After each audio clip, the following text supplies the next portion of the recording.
सामर्थी परमेश्वर के सामर्थी वचन राजाओं की प्रथम पुस्तक अध्याय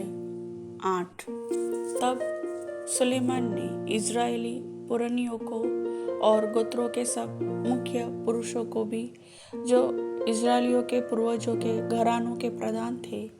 यरूशलेम में अपने पास इस मनसा से इकट्ठा किया कि वे यहोवा की वाचा का संदूक दाऊदपुर अर्थात सिय्योन से ऊपर ले आए। अतः सब इज़राइली पुरुष एतानीम नामक 7वें महीने के पर्व के समय राजा सुलेमान के पास इकट्ठे हुए। जब सब इज़राइली पुरनिये आए, तब याजकों ने संदूक को उठा लिया और यहोवा का संदूक और मिलाप वाले तंबू और जितने पवित्र पात्र उस तंबू में थे, उन सभी को याजक और लेवीय लोग ऊपर ले गए। और राजा सुलेमान और समस्त इज़राइली मंडली जो उसके पास इकट्ठी हुई थी, वे सब संदूक के सामने इतने भेड़ और बैल बलि कर रहे थे जिनकी गिनती किसी रीति से नहीं हो सकती थी। तब याजकों ने यहोवा की वाचा का संदूक उसके स्थान को अर्थात भवन के पवित्र स्थान में, जो परम पवित्र स्थान है, पहुंचाकर करूबों के पंखों के तले रख दिया। करूब संदूक के स्थान के ऊपर पंख ऐसे फैलाए हुए थे कि वे ऊपर से संदूक और उसके डंडों को ढाके थे। डंडे तो ऐसे लंबे थे कि उनके सिरे उस पवित्र स्थान से, जो पवित्र स्थान के सामने था, दिखाई पड़ते थे, परंतु बाहर से वे दिखाई नहीं पड़ते थे। वे आज के दिन तक यही वर्तमान हैं। संदूक में कुछ नहीं था, उन 2 पटियाओं को छोड़ जो मूसा ने होरेब में उसके भीतर उस समय रखी, जब यहोवा ने इज़राइलियों के मिस्र से निकालने पर उनके साथ वाचा बांधी थी। याजक पवित्र स्थान से निकले, तब यहोवा के भवन में बादल भर आया और बादल के कारण याजक सेवा टहल करने को खड़े न रह सके, क्योंकि यहोवा का तेज यहोवा के भवन में भर गया था। तब सुलेमान कहने लगा,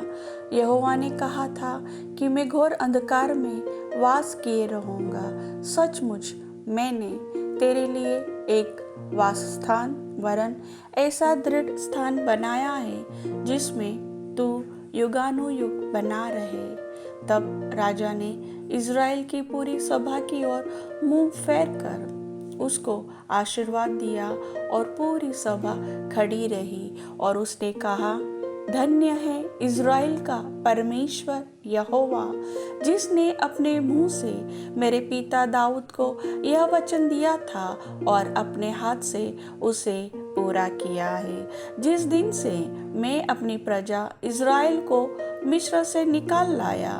तब से मैंने किसी इज़राइली गोत्र का कोई नगर नहीं चुना जिसमें मेरे नाम के निवास के लिए भवन बनाया जाए, परंतु मैंने दाऊद को चुन लिया कि वह मेरी प्रजा इज़राइल का अधिकारी हो। मेरे पिता दाऊद की यह इच्छा तो थी कि इज़राइल के परमेश्वर यहोवा के नाम का एक भवन बनाए, परंतु यहोवा ने मेरे पिता दाऊद से कहा, यह जो तेरी इच्छा है कि यहोवा के नाम का एक भवन बनाए, ऐसे इच्छा करके तूने भला तो किया, तो भी तू उस भवन को न बनाएगा। तेरा जो निज पुत्र होगा वही मेरे नाम का भवन बनाएगा। यह जो वचन यहोवा ने कहा था, उसे उसने पूरा भी किया है। और मैं अपने पिता दाऊद के स्थान पर उठकर यहोवा के वचन के अनुसार इज़राइल की गद्दी पर विराजमान हूँ और इज़राइल के परमेश्वर यहोवा के नाम से इस भवन को बनाया है। और इसमें मैंने एक स्थान उस संदूक के लिए ठहराया है जिसमें यहोवा की वह वाचा है जो उसने हमारे पुरखाओं को मिस्र देश से निकालने के समय उनसे बांधी थी। तब सुलेमान इज़राइल की पूरी सभा के देखते यहोवा की वेदी के सामने खड़ा हुआ और अपने हाथ स्वर्ग की ओर फैला कर कहा, हे यहोवा, हे इज़राइल के परमेश्वर, तेरे समान न तो ऊपर स्वर्ग में और न नीचे पृथ्वी पर कोई परमेश्वर है। तेरे जो दास अपने संपूर्ण मन से अपने को तेरे सम्मुख जानकर चलते हैं, उनके लिए तू अपनी वाचा पूरी करता और करुणा करता रहता है। जो वचन तूने मेरे पिता दाऊद को दिया था उसका तूने पालन किया है। जैसा तूने अपने मुंह से कहा था वैसा ही अपने हाथ से उसको पूरा किया है, जैसा कि आज है। इसलिए अब है इज़राइल के परमेश्वर यहोवा, इस वचन को भी पूरा कर जो तूने अपने दास मेरे पिता दाऊद को दिया था। तेरे कुल में मेरे सामने इज़राइल की गद्दी पर विराजने वाले सदैव बने रहेंगे। इतना हो कि जैसे तू स्वयं मुझे सम्मुख जानकर चलता रहा, वैसे ही तेरे वंश के लोग अपनी चाल चलन में ऐसी ही चौकसी करें। इसलिए अब है इज़राइल के परमेश्वर, अपना जो वचन तूने अपने दास मेरे पिता दाऊद को दिया था उसे सच्चा सिद्ध कर। क्या परमेश्वर सचमुच पृथ्वी पर वास करेगा? स्वर्ग में वरन सबसे ऊंचे स्वर्ग में भी तो नहीं समाता, फिर मेरे बनाए हुए इस भवन में कैसे समाएगा? तो भी हे मेरे परमेश्वर यहोवा, अपने दास की प्रार्थना और गिड़गिड़ाहट की ओर कान लगाकर मेरी चिल्लाहट और यह प्रार्थना सुन जो मैं आज तेरे सामने कर रहा हूँ। कि तेरी आंख इस भवन की ओर अर्थात इस स्थान की ओर जिसके विषय तूने कहा है मेरा नाम वहाँ रहेगा, रात दिन खुली रहे, और जो प्रार्थना तेरा दास इस स्थान की ओर करे उसे तू सुन ले। और तू अपने दास और अपनी प्रजा इज़राइल की प्रार्थना जिसको वे इस स्थान की ओर गिड़गिड़ा के करे उसे सुनना, वरन स्वर्ग में से जो तेरा निवास स्थान है सुन लेना और सुनकर क्षमा करना। जब कोई किसी दूसरे का अपराध करे और उसको शपथ खिलाई जाए और वह आकर इस भवन में तेरी वेदी के सामने शपथ खाए, तब तू स्वर्ग में सुनकर अर्थात अपने दासों का न्याय करके दुष्ट को दुष्ट ठहरा और उसकी चाल उसी के सिर लौटा दे, और निर्दोष को निर्दोष ठहरा कर उसके धर्म के अनुसार उसको फल देना। फिर जब तेरी प्रजा इज़राइल तेरे विरुद्ध पाप करने के कारण अपने शत्रुओं से हार जाए और तेरी ओर फिर कर तेरा नाम ले और इस भवन में तुझसे गिड़गिड़ाहट के साथ प्रार्थना करे, तब तू स्वर्ग में से सुनकर अपनी प्रजा इज़राइल का पाप क्षमा करना और उन्हें इस देश में लौटा ले आना जो तूने उनके पुरखाओं को दिया था। जब वे तेरे विरुद्ध पाप करे और इस कारण आकाश बंद हो जाए कि वर्षा ना हो, ऐसे समय यदि वे इस स्थान की ओर प्रार्थना करके तेरे नाम को माने जब तू उन्हें दुख देता है और अपने पाप से फिरे, तो तू स्वर्ग में से सुनकर क्षमा करना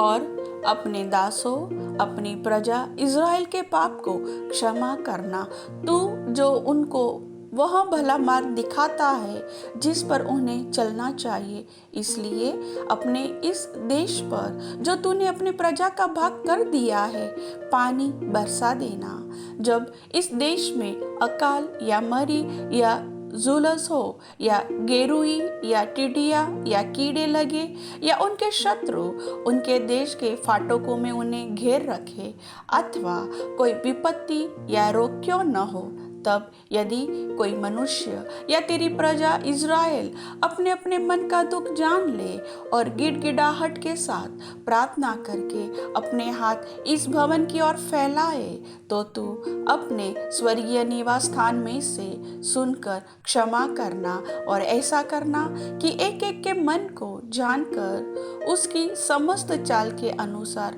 उसको फल देना। तू ही तो सब मनुष्यों के मन के भेदों का जानने वाला है। तब वे जितने दिन इस देश में रहे जो तूने उनके पुरखाओं को दिया था, उतने दिन तक तेरा भय मानते रहे। फिर परदेशी भी जो तेरी प्रजा इज़राइल का न हो, जब वह तेरा नाम सुनकर दूर देश से आए, वह तो तेरे बड़े नाम और बलवंत हाथ और बढ़ाई हुई भुजा का समाचार पाए। इसलिए जब ऐसा कोई आकर इस भवन की ओर प्रार्थना करे, तब तू अपने स्वर्गीय निवास स्थान में से सुन और जिस बात के लिए ऐसा परदेशी तुझे पुकारे, उसी के अनुसार व्यवहार करना, जिससे पृथ्वी के सब देशों के लोग तेरा नाम जानकर तेरी प्रजा इज़राइल के समान तेरा भय माने और निश्चय जाने कि यह भवन जिसे मैंने बनाया है वह तेरा ही कहलाता है। जब तेरी प्रजा के लोग जहाँ कहीं तू उन्हें भेजे, वहाँ अपने शत्रुओं से लड़ाई करने को निकल जाए और इस नगर की ओर जिसे तूने चुना है और इस भवन की ओर जिसे मैंने तेरे नाम पर बनाया है, यहोवा से प्रार्थना करे, तब तू स्वर्ग में से उनकी प्रार्थना और गिड़गिड़ाहट सुनकर उनका न्याय कर। निष्पाप तो कोई मनुष्य नहीं है। यदि ये भी तेरे विरुद्ध पाप करे और तू उन पर कोप करके उन्हें शत्रुओं के हाथ कर दे और वे उनको बंदी बनाकर अपने देश को, चाहे वह दूर हो चाहे निकट, ले जाए, और यदि वे बंधुआई के देश में सोच विचार करे और फिर कर अपने बंदी बनाने वालों के देश में तुझसे गिड़गिड़ा कर कहे, हमने पाप किया और कुटिलता और दुष्टता की है, और यदि वे अपने उन शत्रुओं के देश में जो उन्हें बंदी करके ले गए हो, अपने संपूर्ण मन और संपूर्ण प्राण से तेरी ओर फिरे और अपने इस देश की ओर जो तूने उनके पुरखाओं को दिया था,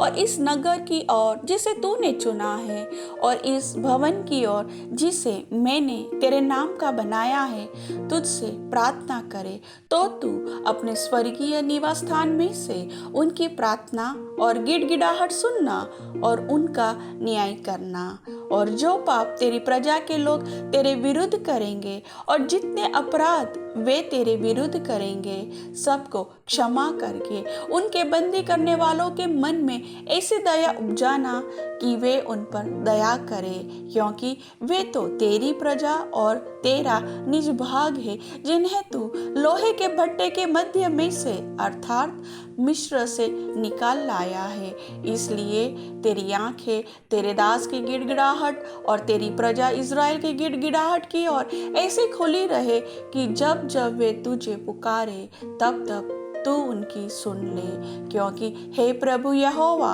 अपने उस वचन के अनुसार जो तूने हमारे पुरखाओं को मिस्र से निकालने के समय अपने दास मूसा के द्वारा दिया था, तूने इन लोगों को अपना निज भाग होने के लिए पृथ्वी की सब जातियों से अलग किया है। जब सुलेमान यहोवा से यह प्रार्थना गिड़गिड़ाहट के साथ कर चुका, तब वह जो घुटने टेके और आकाश की ओर हाथ फैलाए हुए था, यहोवा की वेदी के सामने से उठा और खड़ा हो समस्त इज़राइली सभा को ऊंचे स्वर से यह कहकर आशीर्वाद दिया, धन्य है यहोवा जिसने ठीक अपने कथन के अनुसार अपनी प्रजा इज़राइल को विश्राम दिया है। जितनी भलाई की बातें उसने अपने दास मूसा के द्वारा कही थी, उनमें से एक भी बिना पूरे हुए नहीं रही। हमारा परमेश्वर यहोवा जैसे हमारे पुरखाओं के संग रहता था, वैसे ही हमारे संग भी रहे। वह हमको त्याग न दे और न हमको छोड़ दे। वह हमारे मन अपनी ओर ऐसा फिराए रखे कि हम उसके सब मार्गों पर चला करें और उसकी आज्ञाएं और विधियां और नियम जिन्हें उसने हमारे पुरखाओं को दिया था नित माना करें। और मेरी ये बातें जिनकी मैंने यहोवा के सामने विनती की है वह दिन और रात हमारे परमेश्वर यहोवा के मन में बनी रहे, और जैसी प्रतिदिन आवश्यकता हो वैसा ही वह अपने दास का और अपनी प्रजा इज़राइल का भी न्याय किया करे,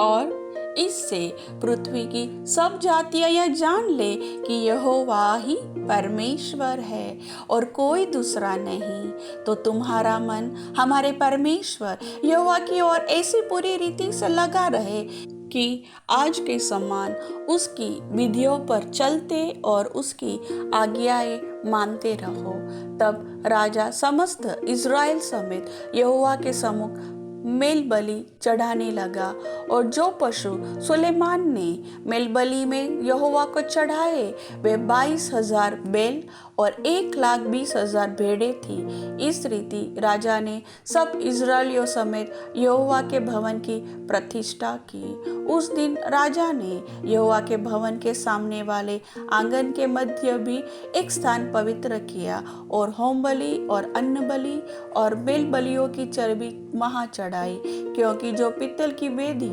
यहोवा के सामने थी वह उनके लिए छोटी थी। अतः सुलेमान ने और उसके संग समस्त इज़राइल की एक बड़ी सभा ने, जो हमात के प्रवेश द्वार से लेकर मिस्र के नाले तक के सब देशों से इकट्ठी हुई थी, 2 सप्ताह तक अर्थात 14 दिन तक हमारे परमेश्वर यहोवा के सामने पर्व को माना। फिर 8वें दिन उसने प्रजा के लोगों को विदा किया और वे राजा को धन्य धन्य कहकर उस सब भलाई के कारण जो यहोवा ने अपने दास दाऊद और अपनी प्रजा इज़राइल से की थी आनंदित और मगन होकर अपने अपने डेरे को चले गए। प्रभु वचन के सुनने वाले सभी भाई बहनों पर अनुग्रह करे। आमीन।